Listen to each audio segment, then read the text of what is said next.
আওয়ামী লীগ সরকারের পতন যেই কয়েকটি বিষয়ের মাধ্যমে ত্বরান্বিত হয়েছে তার অন্যতম একটি হচ্ছে আয়নাঘর।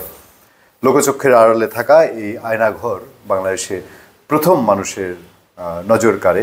সেটি হচ্ছে নেত্র নিউজ নামে একটি অনুসন্ধানী সংবাদ, অনলাইন ভিত্তিক সংবাদ পোর্টাল যদি বলি, বা একটা নিউজ চ্যানেল। তারা একটি ইনভেস্টিগেটিভ খুব অথেন্টিক একটি নিউজ করে এবং সারা পৃথিবীতেই একটা আলোচনা তৈরি করে এবং মানুষ টুকটাক ফিসফাস আয়নাঘর নামটা সম্পর্কে হয়ে জানতো না। কিছু একটা আছে, ডিজিএফআই এর অধীন কিছু একটা আছে সেটা জানতো, কিন্তু আওয়ামী লীগ সরকারের পতনের পর সেই আয়নাঘর থেকে একে একে একে একে একে একে যেই ঘটনা বের হয়ে আসতে থাকে সেগুলো প্রত্যেকটা মানুষকে একদম নাড়িয়ে দেয় এবং মানুষ বুঝতে পারে যে এই আয়নাঘরই শেখ হাসিনার তার ক্ষমতায় থাকার একটা বড় রকম ব্যাপার ছিল এবং সরাসরি মানুষের ধারণা তৈরি হতে থাকে যে গুম, খুন, হত্যা এগুলোর পেছনে রাষ্ট্রীয় সর্বোচ্চ স্তরের পৃষ্ঠপোষকতা ছাড়া, নির্দেশনা ছাড়া, ইচ্ছা বাস্তবায়ন ছাড়া এটা সম্ভব ছিল না।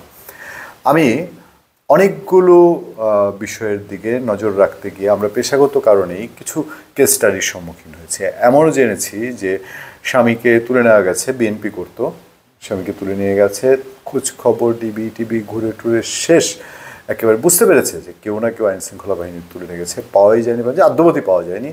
সেই পরিবারটি যে স্বামীকে তুলে নিয়ে গেছে তার স্ত্রী, তিনি কোনো না কোনোভাবে প্রধানমন্ত্রী শেখ হাসিনা, সাবেক প্রধানমন্ত্রী, তার সঙ্গে দেখা করে অনুনয় বিনয় জানিয়েছেন, বলেছেন তার স্বামী আর কোনোদিন রাজনীতি করবেন না, তারপরেও যেন তাকে ফেরত দেওয়া হয়। কিন্তু শেখ হাসিনা আশ্বাস দিয়েছেন, জানতেন হয়তো সব কিছু সেই নারীর ধারণা, কিন্তু এখন পর্যন্ত ফিরে আসা হয়নি। আমরা কতগুলো কেস স্টাডি সেগুলো আলোচনা করতে বসেছি, আলোচনায় এনেছে এই সরকার এবং অন্তর্বর্তীকালীন সরকারের হাতে এটা একটা বড় রকম অস্ত্র। তাদের প্রধান যে প্রতিপক্ষই বলবো বা যেটা মূল মিশন আওয়ামী লীগ, সেই আওয়ামী লীগের ক্ষেত্রে এই আয়নাঘরকে আরও সামনে আনাটাই এটাই বাস্তবিক দেখা যাচ্ছে।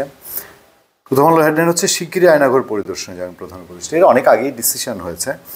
গুম হওয়া ব্যক্তিদের তুলে নিয়ে আটকে রাখার গোপন স্থান আয়নাঘর পরিদর্শনে যাবেন প্রধান উপদেষ্টা অধ্যাপক মোহাম্মদ ইউনূস। যত দ্রুত সম্ভব এই পরিদর্শনে যাবেন তিনি। দেশি বিদেশি সাংবাদিকরা তার সঙ্গে থাকবেন।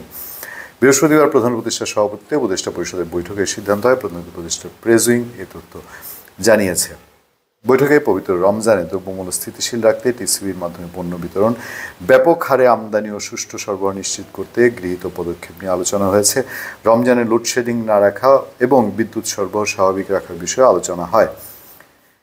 এর আগে মন্ত্রী পরিষদের সংবাদ বিজ্ঞপ্তিতে উপদেষ্টা পরিষদের বৈঠকের সিদ্ধান্ত জানানো হয়। বলা হয় শেখ হাসিনা ও শেখ রাসেলের নামে থাকা 3টি উন্নয়ন একাডেমির নাম পরিবর্তনের সিদ্ধান্ত হয়েছে। যাই হোক, মূল টপিক হচ্ছে আয়নাঘর। সেই আয়নাঘর পরিদর্শনে যাওয়া মানে দেশি বিদেশি সাংবাদিকরা থাকবে, মানেই এই সরকার চাচ্ছে আয়নাঘর সম্পর্কে মানুষ আরও জানুক। শেখ হাসিনার সরকারের সময় যে কাণ্ড, যে ঘটনাগুলো করা হয়েছে, আমরা বিভিন্ন কন্টেন্টে বিভিন্ন সময় বলি যে যেমন আয়নাঘর, তারপরে স্থানীয় সরকার নির্বাচনে আপনার দলীয় মনোনয়ন, এরকম বেশ কিছু ঘটনা মানুষের মনের মধ্যে এমন জায়গা তৈরি করেছে যেগুলোর ক্ষোভের বহিঃপ্রকাশ 5 আগস্ট। ধন্যবাদ সবাইকে, ভালো থাকবেন, সুস্থ থাকবেন, দেখা হবে, কথা হবে আপনাদের সাথে। আমি আতিক রহমান পূর্ণিয়া।